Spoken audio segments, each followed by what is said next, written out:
नमस्कार मित्रांनो, आज आपण चर्चा करणार आहोत पब्लिक ॲडमिनिस्ट्रेशन म्हणजेच लोक प्रशासन या विषयाच्या ऑप्शनल टेस्ट सिरीज संदर्भात. नुकतेच आपण काही कोर्सेस लॉन्च केले होते. तर बऱ्याच मुलांचं म्हणणं होतं, सर क्लासेसचं ठीक आहे, पण आम्हाला रायटिंग प्रॅक्टिस करायची आहे, त्यासाठी टेस्ट सिरीजचं काय?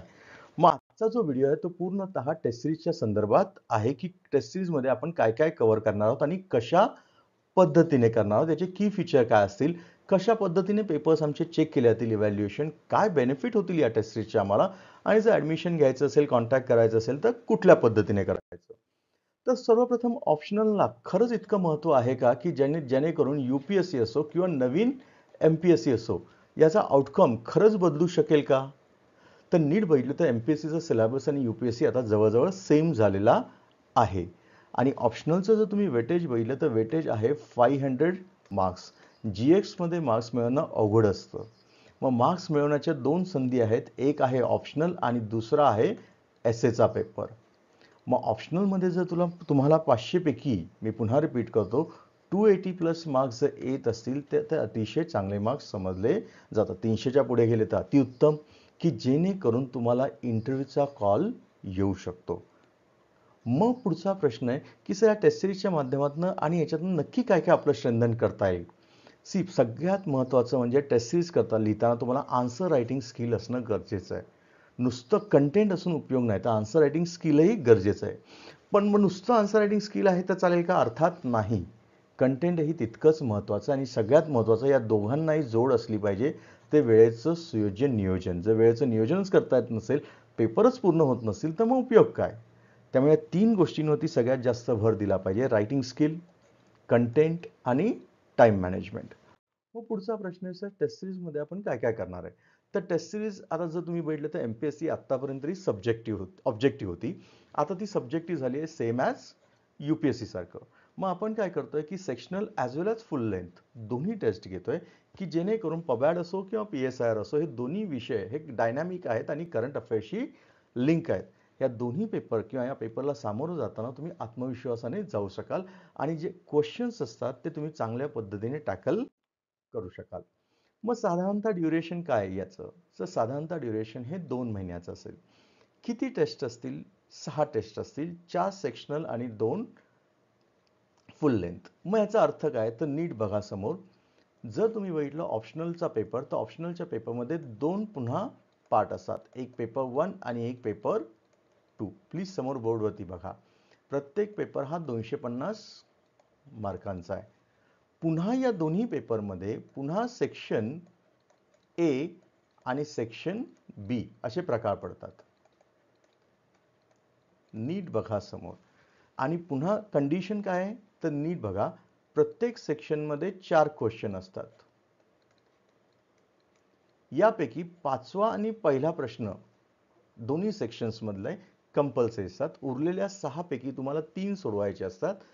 किमान एक एका सेक्शनमधनं, म्हणजे 2, 3, 4 पैकी किमान एक किंवा 6, 7, 8 पैकी किमान एक, म्हणजे एखाद्या सेक्शनमधनं तुम्ही 2 घेऊ शकता.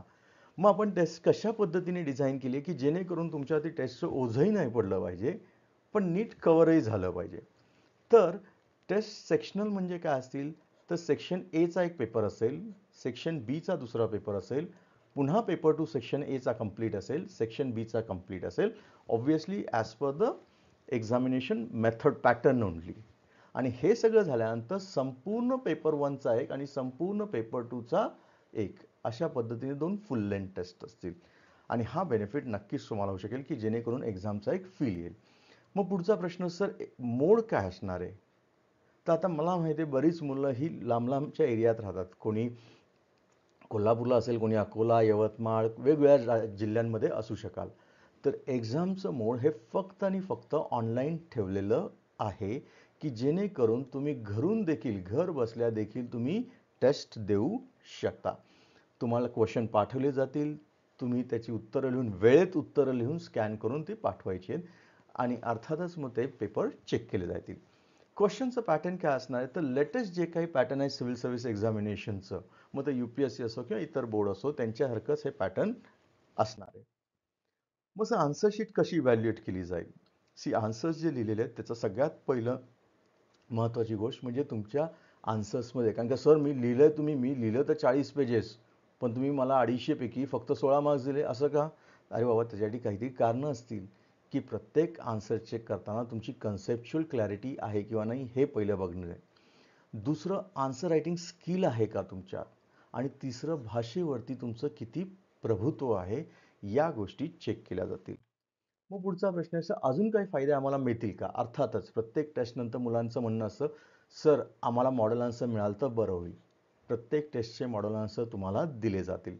इतकंच नाही तर टेस्टचे जे काही डिस्कशन असेल ते मी स्वतः करणार आहे. मी स्वतः करणार आहे, तर इतर कुठलीही फॅकल्टी नसणार आहे. मग सर साधारणतः टेंटेटिव्ह शेड्यूल काय असेल? मगाशी म्हटल्याप्रमाणे सेक्शनल टेस्ट 4 असतील आणि त्याच्यानंतर 2 फुल लेंथ टेस्ट असतील. सेक्शनल टेस्ट सपोज संडेला झाली तर त्याचं डिस्कशन लगेचच कमिंग सॅटर्डेला होईल. असं दर आठवड्याला एक टेस्ट असेल आणि जेव्हा फुल लेंथ टेस्ट असतील म्हणजे फुल पेपरवरती, तेव्हा तुम्हाला 2 वीकचा गॅप असेल की जेणेकरून प्रिपरेशनला इनफ वेळ मिळेल. आणि हे सगळं जर बघितलं तर साधारणतः 2 महिन्यामध्ये ही एक्सरसाइज पूर्ण होऊ शकेल. मग सर आम्हाला जर कॉन्टॅक्ट करायचं असेल तुम्हाला, मग आम्हाला UPSC मराठीमधनं किंवा MPSC लोकप्रशासन मराठी किंवा इंग्लिशमधनं द्यायची असेल, तर कसं करायचं? तर मगाशी म्हटल्याप्रमाणे मोड तर फक्त ऑनलाईन आहे. जर मेल करायची असेल तर तुम्ही admin@skgtech.biz वर कॉन्टॅक्ट करू शकता. फोन करायचा असेल तर 8881495555.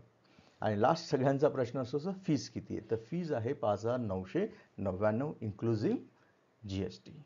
जर व्हिडिओ आवडला असेल तर नक्की लाईक, शेअर, सबस्क्राईब करा. Thank you very much.